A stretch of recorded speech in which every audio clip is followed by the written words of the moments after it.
Hello everyone, कैसे हैं आप लोग। होपफुली काफ़ी बढ़िया होंगे।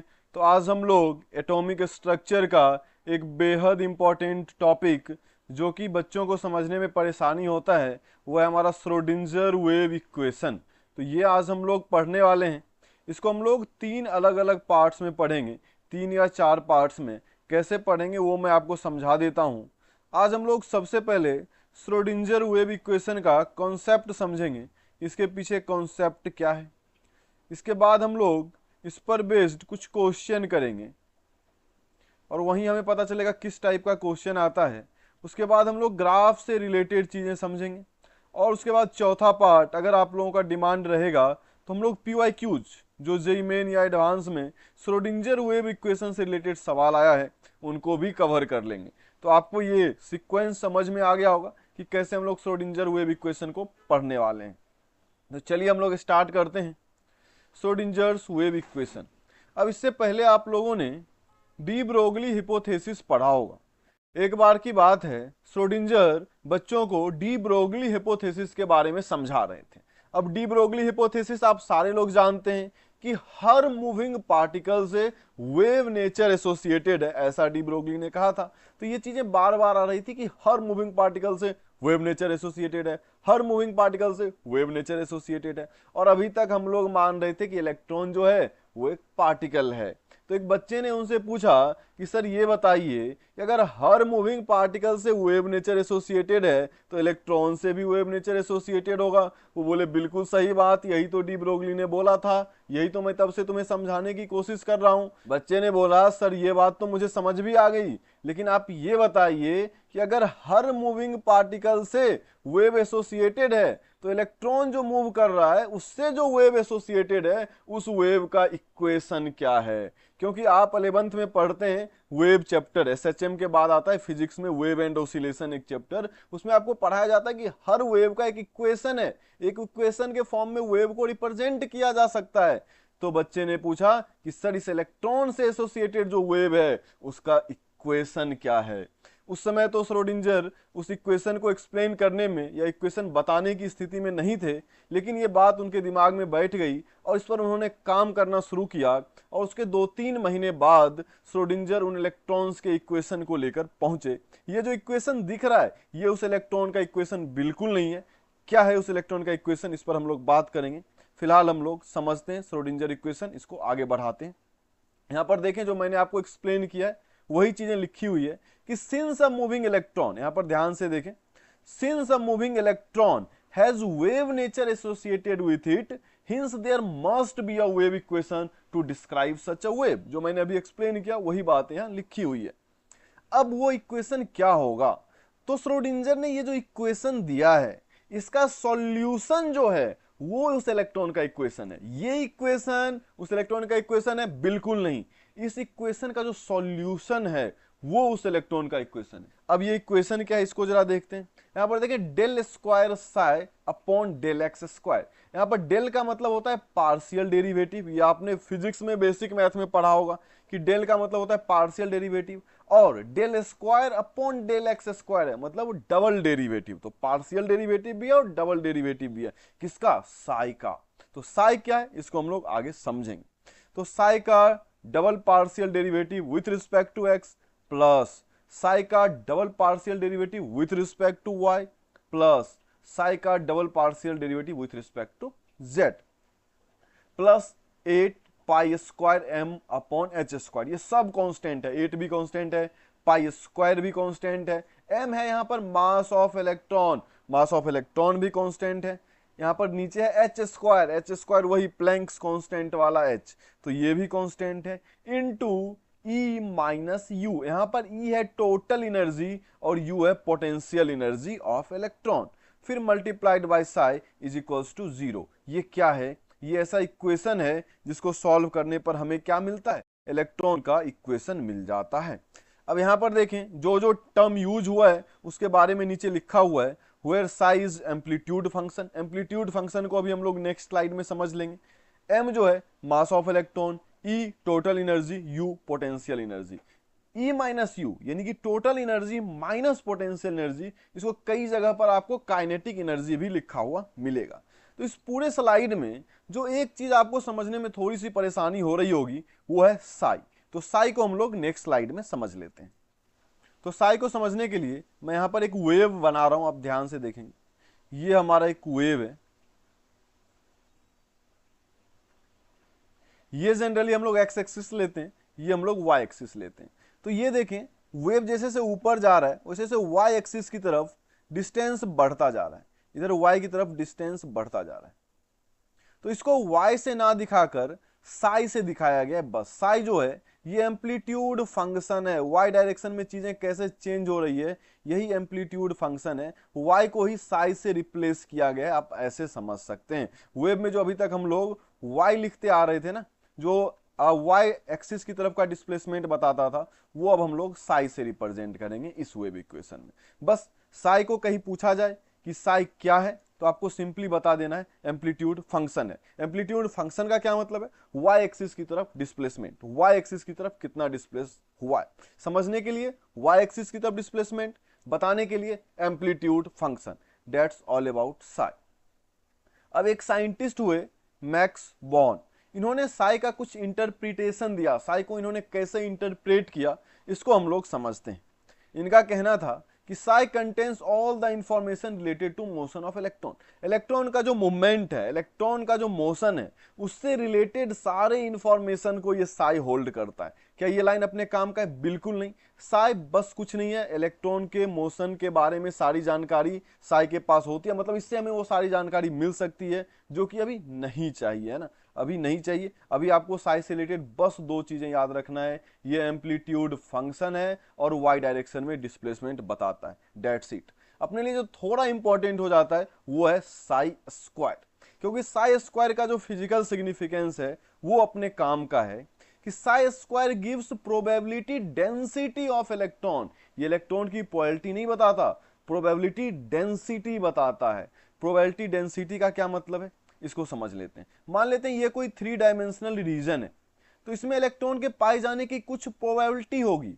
उस प्रोबेबिलिटी को अगर आप वॉल्यूम से डिवाइड कर देते हैं, उस 3D स्पेस का जो वॉल्यूम है उससे जब आप डिवाइड कर देते हैं तो वो हो जाता है प्रोबेबिलिटी डेंसिटी। जैसे आप डेंसिटी सिंपली जानते होंगे, मास अपॉन वॉल्यूम होता है, तो जब भी आपसे डेंसिटी पूछा जाए ना तो आप वहां वॉल्यूम से डिवाइड कर दें। तो साई स्क्वायर का मतलब क्या हो गया, probability of finding electron in a given space. इतना ही नहीं, उसको वॉल्यूम से डिवाइड करना पड़ेगा, divided by volume of that space. मतलब साई स्क्वायर क्या देता है, probability density, probability of finding electron divided by volume of that space. अब यहां पर देखें, अगर मैं साई स्क्वायर को वॉल्यूम से मल्टीप्लाई कर दूं तब हमें प्रोबेबिलिटी मिल जाएगा। उसी को हमने आगे यूज किया है। ये देखें, एक छोटा सा 3D वॉल्यूम है जिसको हमने dv से डिनोट किया है। तो यहां साई स्क्वायर क्या हो जाएगा, इस वॉल्यूम में इलेक्ट्रॉन के पाए जाने की कितनी संभावना है, डिवाइडेड बाय दिस वॉल्यूम। तो वही मैंने लिखा है, probability of finding electron in a small space dv divided by dv। तो इससे क्या मिल जाएगा हमें, साई स्क्वायर। अगर हमें इलेक्ट्रॉन के पाने की प्रोबेबिलिटी जानना है तो dv से इधर मल्टीप्लाई करना पड़ेगा। वही देखें यहां लिखा हुआ है, probability of finding electron in a small space is equals to psi square into dv। अब देखें, अगर साई स्क्वायर इंटू डीवी को मैं माइनस इन्फिनिटी से प्लस इनफाइनाइट के बीच इंटीग्रेट कर दूं तो क्या माइनस इन्फिनिटी से लेके प्लस इन्फिनिटी तक में पूरा सब कुछ, पूरा वॉल्यूम कवर हो गया, पूरे ब्रह्मांड का वॉल्यूम कवर हो गया ना भाई, माइनस इन्फिनिटी से प्लस इन्फिनिटी में। तो इसमें इलेक्ट्रॉन के पाए जाने की संभावना तो 100% हो जाएगी। तो प्रोबेबिलिटी के टर्म में आंसर 1 आ जाएगा। तो मेरे ख्याल से इस स्लाइड में आपको कोई डाउट रहा नहीं होगा। अगर स्टिल कोई डाउट रहता है तो आप कमेंट सेक्शन में जरूर पूछ लेंगे। फिलहाल हम लोग आगे बढ़ते हैं। तो अब यहां पर देखें, सॉल्विंग श्रोडिंगर इक्वेशन। अब ये जो श्रोडिंगर का इक्वेशन था, आपको ही पता है कि ये इलेक्ट्रॉन का इक्वेशन नहीं है। ये जो इक्वेशन है ये इलेक्ट्रॉन के मूवमेंट का जो वेव बनेगा उसका इक्वेशन नहीं है। इसका सॉल्यूशन जो होगा वो इलेक्ट्रॉन का इक्वेशन होगा। तो सॉल्विंग श्रोडिंगर इक्वेशन, अब हमें श्रोडिंगर इक्वेशन को सॉल्व करना है। यहां पर इंटरेस्टिंग बात ये निकल के आता है कि अभी जो इक्वेशन हमने देखा है उसको सॉल्व करना पॉसिबल है ही नहीं। उस इक्वेशन को कोई सॉल्व ही नहीं कर पाया, श्रोडिंगर खुद भी सॉल्व नहीं कर पाए, दूसरे साइंटिस्ट भी सॉल्व नहीं कर पाए, तो उसको सुपर कंप्यूटर से सॉल्व किया गया और उससे कुछ इक्वेशन निकल के आए। उसमें कुछ कांस्टेंट टर्म था जिसको आज हम लोग principal quantum number, azimuthal quantum number और मैग्नेटिक क्वांटम नंबर के नाम से जानते हैं। NLM ये सब कांस्टेंट उसमें निकल के आया।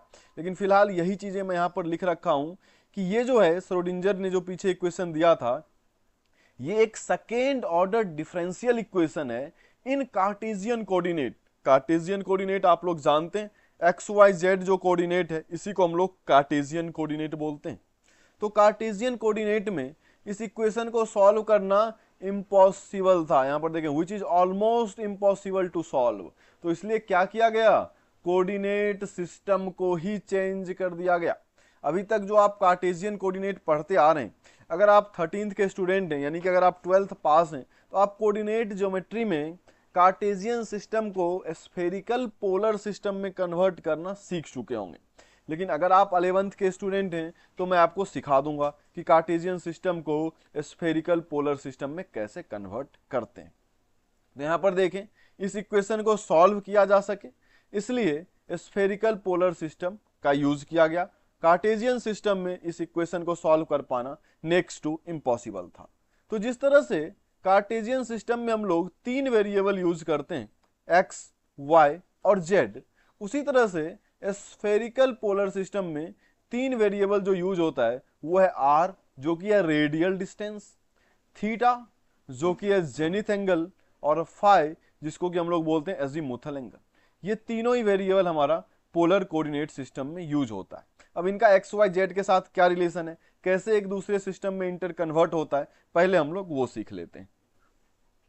अब यहां पर देखें, ये एक 3D कोऑर्डिनेट सिस्टम है। जनरली आप लोग हॉरिजॉन्टल लाइन जो इसी प्लेन में होता है इसको आप लोग एक्स लेते हैं, लेकिन इस बार इसको हमने वाई लिया है। यहां पर ध्यान से देखें, इस लाइन को हमने वाई लिया है, ये लाइन हमारा वाई है, और बाहर की तरफ जो लाइन निकल कर आ रहा है इसको हमने एक्स लिया है, और ऊपर की तरफ जो लाइन है एक्सिस है इसको हमने जेड लिया है। और यहां पर कोई एक पॉइंट है, यहां पर कोई एक पॉइंट है, ये पी पॉइंट जो है, ये पी पॉइंट है, इसका लोकेशन बताना है। तो अगर एक्स वाई जेड के रिस्पेक्ट में बताएं तो इसका लोकेशन क्या होगा, एक्स वाई जेड। लेकिन इसको हम लोग अब आर, थीटा और फाई के टर्म में बताने वाले हैं। तो यहां देखें, ओरिजिन से इसको कनेक्ट किया तो वो डिस्टेंस आर निकल के आया, इसी को रेडियल डिस्टेंस हम लोग बोलते हैं। ये डिस्टेंस आर निकल के आया। अब ये आर जो है ये जेड के साथ कुछ तो एंगल बना रहा है, वो थीटा है। आर जो है जेड के साथ जो एंगल बना रहा है वो थीटा है, इसी को हमने जेनिथ एंगल बोला है। तो अब देखें, जेड की जो वैल्यू निकल कर आएगी, जेड एक्सेस पर जो वैल्यू निकल कर आएगा वो क्या आर कॉस थीटा नहीं हो जाएगा, बिल्कुल हो जाएगा।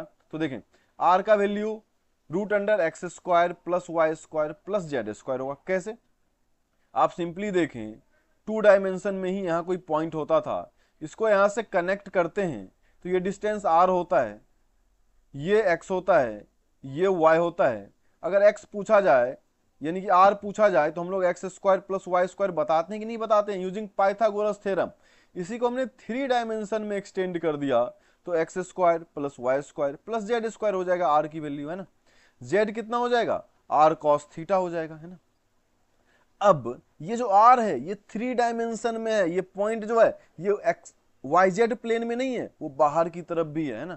तो ये पॉइंट स्पेस में है, तो इसका हम क्या करेंगे, अब इसका हम लोग एक्स वाई प्लेन पर, इसका एक्स वाई प्लेन पर कुछ प्रोजेक्शन आएगा। तो एक्स वाई प्लेन पर जो प्रोजेक्शन आएगा वो आएगा आर साइन थीटा। तो ये एक्स वाई प्लेन पर प्रोजेक्शन आया है आर साइन थीटा। अब ये जो प्रोजेक्शन है आर साइन थीटा, ये एक्स एक्सिस के साथ फाई एंगल बना रहा है जिसको हमने एजीमुथल एंगल बोला था। तो अब एक्स पर जो इसका प्रोजेक्शन आएगा वो आएगा r sine theta cos phi, r sine theta cos phi, और y पर जो आएगा वो आएगा r sine theta sine phi.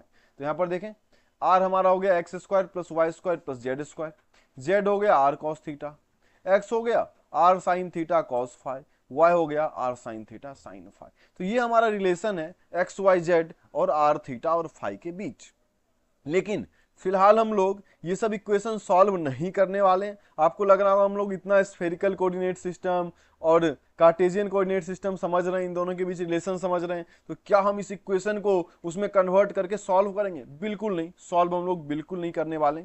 लेकिन एक बार अगर हमने इसको ट्रांसफॉर्म कर लिया, after transformation into a spherical polar coordinate system, the Schrodinger equation can be solved। Transform करने के बाद सॉल्व किया जा सकता है, और सॉल्व करने के बाद on solving 3 constant also appear in the solution. अब जो सॉल्यूशन मिलेगा उसमें वेरिएबल तो हो गई, आर थीटा और फाई वाले टर्म तो होंगे ही, साथ ही साथ उसमें 3 कांस्टेंट टर्म भी मिलते हैं, एन, एल और एम। ये एन, एल और एम कुछ और नहीं, principal quantum number, azimuthal quantum number और मैग्नेटिक क्वांटम नंबर है।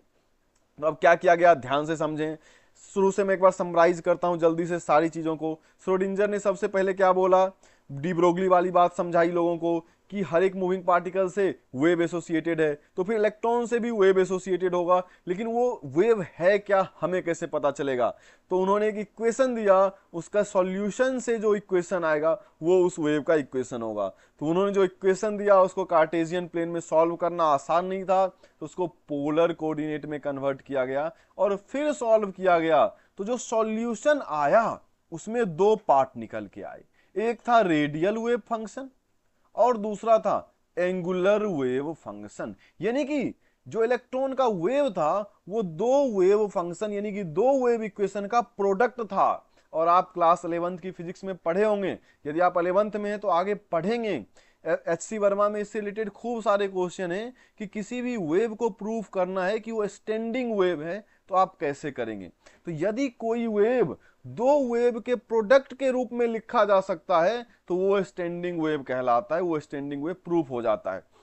तो यहां पर देखें कि जो हमारा वेव निकल के आया इलेक्ट्रॉन का वो 2 वेव का प्रोडक्ट था, यानी कि इलेक्ट्रॉन से जो जुड़ा हुआ वेव है वो एक स्टैंडिंग वेव है। ये बात पीछे बोर्ड्स मॉडल में भी कही गई थी कि इलेक्ट्रॉन का वेव जो है वो स्टैंडिंग वेव है, वो यहां श्रोडिंजर में आके प्रूफ हो गया।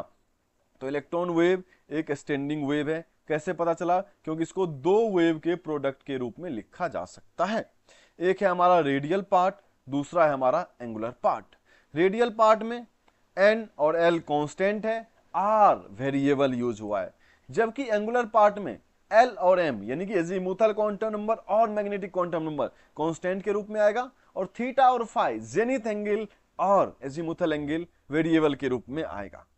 तो ये हमारा इक्वेशन का कुछ फॉर्मेट होगा। एग्जैक्ट इक्वेशन मैंने लिखा बिल्कुल नहीं लिखा, ये इक्वेशन का फॉर्मेट मैंने लिखा है कि इलेक्ट्रॉन का इक्वेशन कुछ इस फॉर्मेट में होगा। अब यहां पर एक चीज समझें, कोई वेव है, ये एक वेव है जो मैंने यहां नीचे बनाया हुआ है, इस वेव की मैं बात कर रहा हूं। ये जो वेव यहां पर आपको गिवन है, इसका जो टॉप मोस्ट पॉइंट है इसको हम लोग क्या बोलते हैं, क्रेस्ट बोलते हैं। जो बॉटम मोस्ट पॉइंट है इसको हम लोग क्या बोलते हैं, ट्रफ बोलते हैं। लेकिन जो बीच का पॉइंट है इस पॉइंट को हम लोग नोड बोलते हैं, अगर आपको याद हो। तो इस नोड पर क्या हुआ, एम्पलीट्यूड फंक्शन 0 हो गया, यानी कि साई की वैल्यू 0 हो गई। तो साई की वैल्यू जहां पर 0 हो जाएगी उसको हम लोग नोड बोल देंगे, और अगर साई 0 हो गया तो क्या साई स्क्वायर भी 0 होगा। तो कई बार पूछा जाता है कि नोड पर क्या होता है, साई 0 या साई स्क्वायर 0। जवाब है दोनों ही 0। तो मेरे ख्याल से ये भी आपको समझ में आया होगा। तो अगर हमें कहीं नोड फाइंड करना होगा तो कैसे फाइंड करेंगे, साई की वैल्यू 0 रख के या साई स्क्वायर की वैल्यू 0 रखेंगे, तो उसके करस्पॉन्डिंग जो आएगा वो हमें नोड मिल जाएगा। अब यहां पर देखें, नोड का कंडीशन मैंने लिखा है साई 0 और साई स्क्वायर 0। अब नोड जो हैं वो 2 प्रकार के हो रहे हैं। कैसे, अब देखें ये हमारा साई है ना, साई इक्वल्स टू, ये मैंने लिखा angular part plus radial part, sorry angular part into radial part. तो अगर आप एंगुलर पार्ट को केवल 0 कर दें तो भी क्या ये पूरा साई 0 हो जाएगा, और अगर आप केवल रेडियल पार्ट को 0 कर दें तो भी पूरा साई 0 हो जाएगा। तो रेडियल पार्ट को 0 करके भी नोड आ सकता है, एंगुलर पार्ट को 0 करके भी नोड आ सकता है। तो इसी बेसिस पर नोड्स को 2 पार्ट में क्लासिफाई किया गया, रेडियल नोड जिसका दूसरा नाम स्फेरिकल नोड भी है, और एंगुलर नोड जिसका दूसरा नाम नोडल प्लेन भी है। रेडियल नोड कैसे आएगा, रेडियल पार्ट को 0 पुट करके। एंगुलर नोड कैसे आएगा, एंगुलर पार्ट को 0 पुट करके। अब देखें, number of radial node find करने का एक फॉर्मूला भी है। नंबर ऑफ रेडियल नोड का फॉर्मूला होता है n माइनस एल माइनस 1, जहां पर n आपका प्रिंसिपल क्वांटम नंबर है, l आपका एजीमुथल क्वांटम नंबर है, और 1 तो 1 है ही। और एंगुलर नोड फाइंड करने का भी एक फॉर्मूला है, सीधा l जो है, जितना l का वैल्यू होगा वही नंबर ऑफ एंगुलर नोड हो जाएगा। तो टोटल नोड कितना हो जाएगा, number of radial node plus number of angular node, यानी कि n minus l minus one plus l, l से l cancel, n minus one जो है वो नंबर ऑफ टोटल नोड्स हो जाएंगे। तो मेरे ख्याल से ये आपको समझ में आया होगा। यहाँ पर कुछ ऑर्बिटल्स हैं जिसके लिए आपको रेडियल नोड और एंगुलर नोड फाइंड करना है। जैसे मैं आपको 1s ऑर्बिटल दे दूं तो यहाँ पर n की वैल्यू 1 हो गई, l की वैल्यू 0, तो 1 माइनस 0 माइनस 1, तो यहाँ से 0 आ जाएगा, है ना। एंगुलर नोड l से पता चलता है, तो s के लिए l की वैल्यू 0, तो एंगुलर नोड 0। इसके लिए आपको क्वांटम नंबर की थोड़ी सी नॉलेज होनी चाहिए, क्योंकि ये जो है पूरा फॉर्मूला क्वांटम नंबर पर बेस्ड है। इसी तरह से 2s के लिए 2 माइनस 0 माइनस 1, यानी कि n माइनस एल माइनस 1, तो 1 हो जाएगा रेडियल नोड, 0 हो जाएगा एंगुलर नोड। इसी तरह से आप, मैं 4p के लिए भी आपको ट्राई करके बता देता हूँ। n की वैल्यू 4 है, तो 4 माइनस 1, l की वैल्यू p के लिए 1 हो जाएगी, तो 4 माइनस 1 माइनस 1, तो इसका आंसर आ जाएगा 2, तो 2 रेडियल नोड। अब l की वैल्यू 1 है, तो 1 एंगुलर नोड। तो मेरे ख्याल से ये आपको समझ में आ गया होगा। एक यहाँ पर इंपॉर्टेंट नोट जो है वो ये है कि r इजकल्स टू 0 यानी कि न्यूक्लियस और r इजकल्स टू इन्फिनिटी, इसको हम लोग रेडियल नोड के रूप में कंसीडर नहीं करते, क्योंकि ऑटोमेटिकली अंडरस्टूड है कि न्यूक्लियस में कोई इलेक्ट्रॉन नहीं होगा और इनफाइनाइट डिस्टेंस पर भी कोई इलेक्ट्रॉन नहीं होगा, तो ये बाय डिफॉल्ट नोड्स हैं, तो इसको हम लोग रेडियल नोड्स के रूप में कंसीडर नहीं करते हैं। तो अब यहां पर देखें, हमारा जो श्रोडिंजर का वेव इक्वेशन था उसके दो पार्ट थे, रेडियल पार्ट और एंगुलर पार्ट।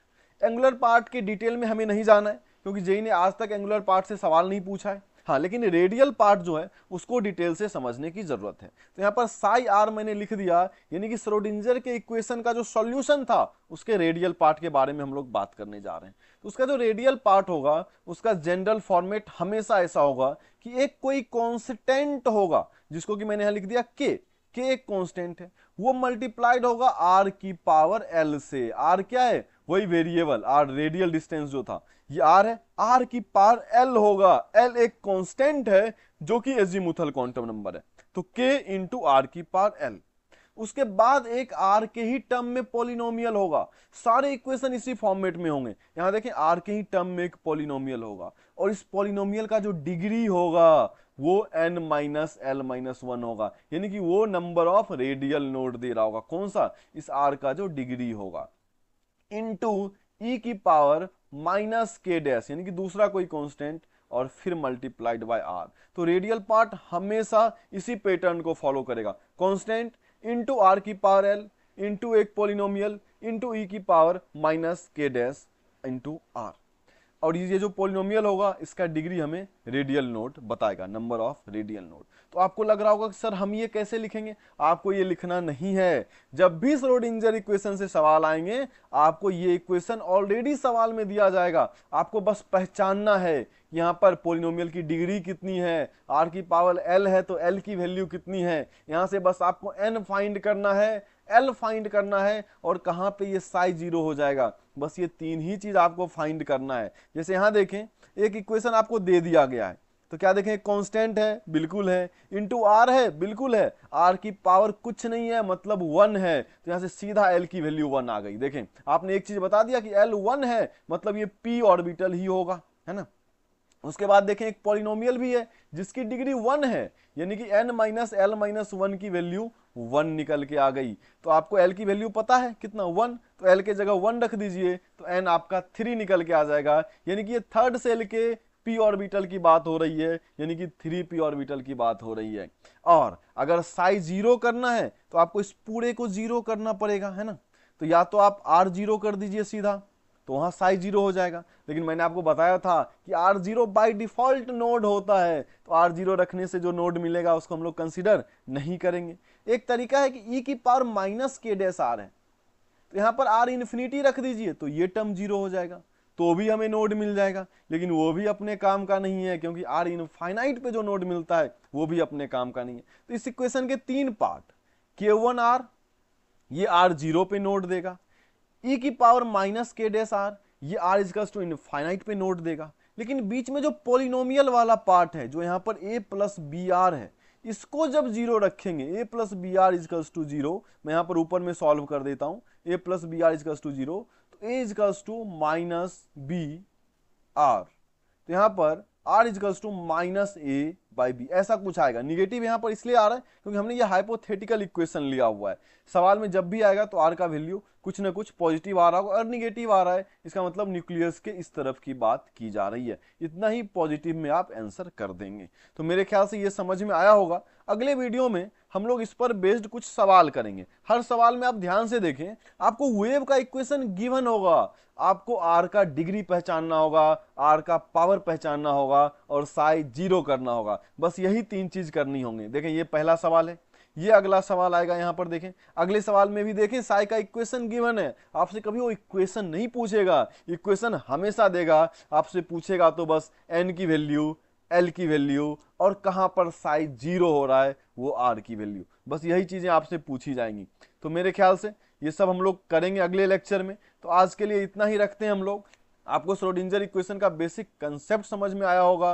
तो मिलते हैं अगले वीडियो में श्रोडिंगर इक्वेशन से रिलेटेड कुछ क्वेश्चन के साथ। Bye all, thank you all.